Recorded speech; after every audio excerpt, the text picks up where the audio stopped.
Well, hello, and welcome to my shower. My name's Ron White, and I am America's Memory. If you've never seen America's Memory before, this is where we tell the story of American history, and I give you memory tips to remember it.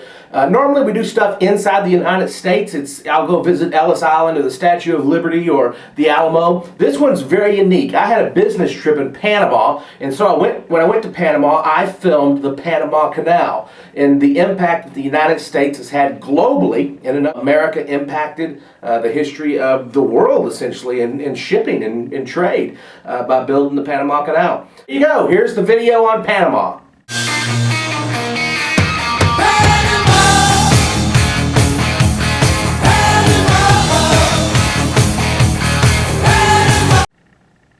Okay, very funny. A different Panama.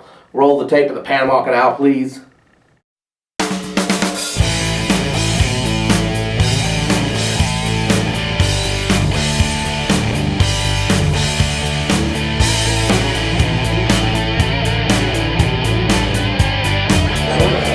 One ticket, full ticket, completo, uno.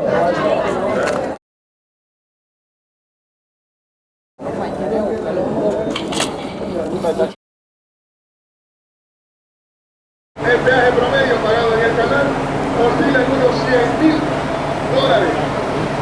We have an average of 38 transits daily. Tenemos un promedio de 38 tránsitos al día.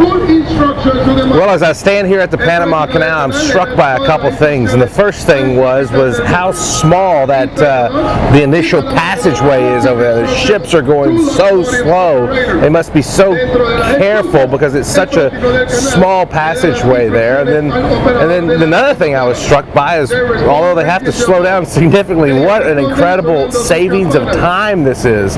This saves half the time from going around the tip of South America.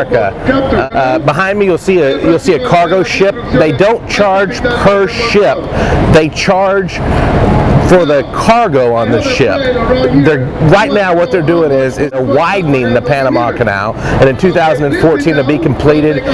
They say that the ships that will be able to pass through after 2014 will be able to hold 2 to 3 times the amount of cargo, and the Panama Canal is going to generate 5 to 6 times as much revenue as it is right now. So you got to imagine they're generating a lot. But back 100 years ago when they built this thing, the ships weren't as big as they are now. As the ships get bigger, the canal gets bigger.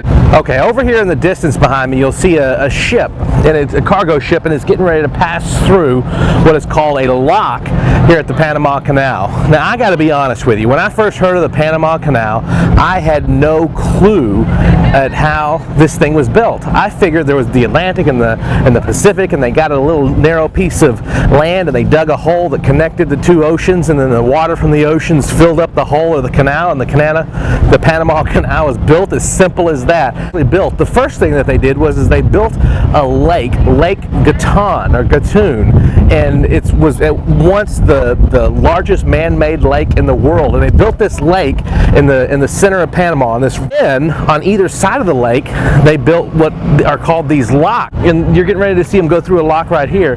This lock is a series of mechanisms, and it lifts the boat up in 3 stages to the level of the lake, and then the ship goes across the lake, and then on the other side of the lake there's more locks, and those locks then lower the ship to the level of the Pacific Ocean.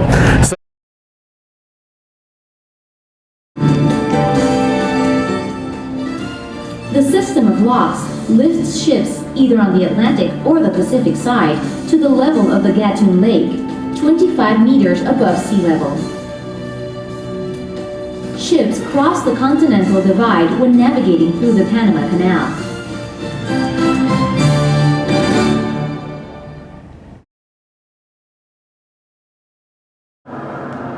This is what it's like to be inside of one of the cylindrical valves inside the Panama Canal. There are 120 of these valves that control the water flow at the locks in the Panama Canal. And this is what it would be like to be inside of one of those valves in the canal. Bah!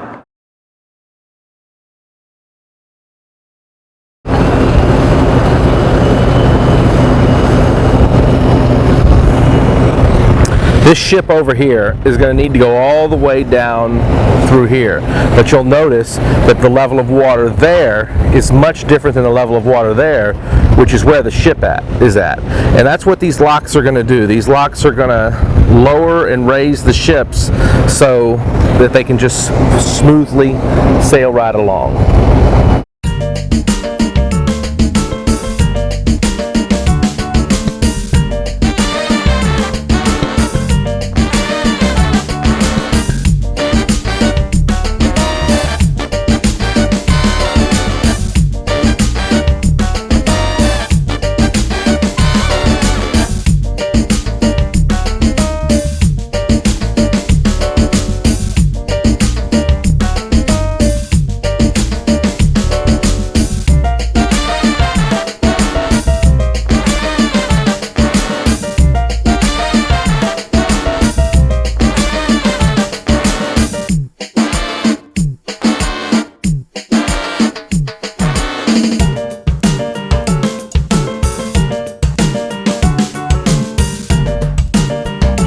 In the late 1800s, the French attempted to build a canal here unsuccessfully, and engineers, including Eiffel, the man who was responsible for the Eiffel Tower in Paris, set out with investors to build a canal. And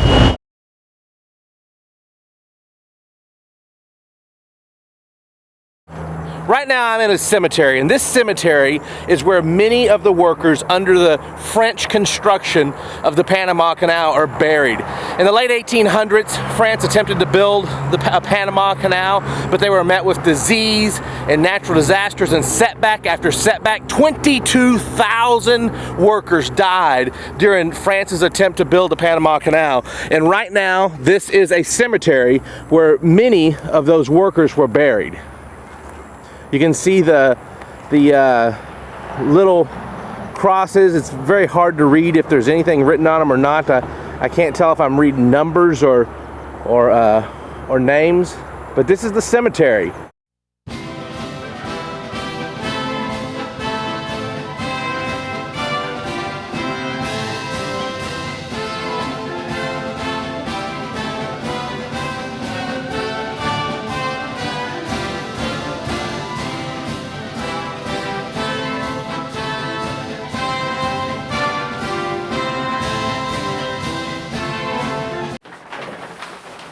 Did you get it?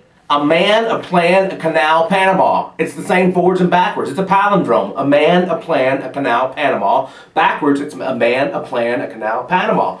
Pretty cool. Well, cool for me. Carry on. And so Teddy Roosevelt, the man with a plan, set out to build the Panama Canal. The only problem was Colombia owned the land and they didn't want to go along with it. So Panama claimed independence, and Teddy Roosevelt took Panama's side. He even sent the USS Nashville down there for Colombia to look at in case they had any bright ideas.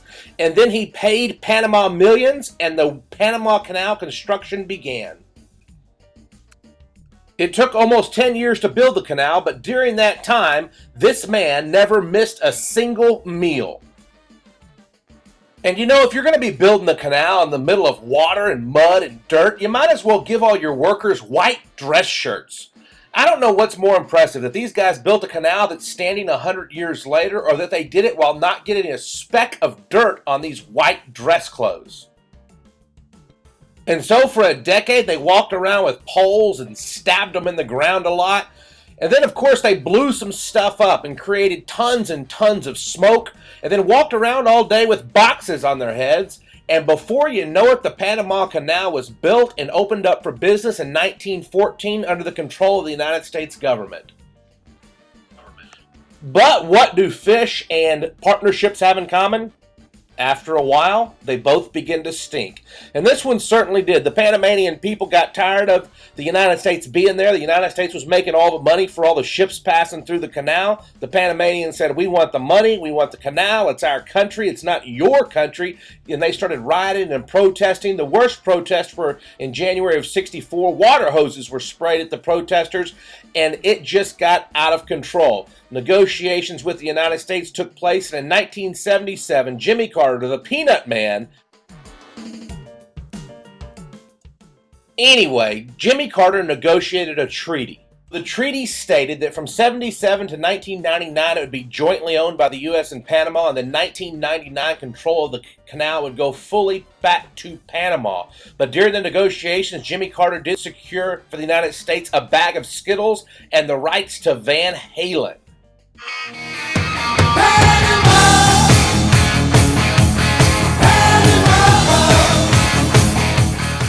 Okay, forget that last part. Let's go to the takeaways. Takeaway number one, I want you to visualize the cargo as 14-karat gold rings. This reminds you that 14 is the key year. 1914 is when it opened, and 2014 is when it's going to be widened, or the widening is going to be complete.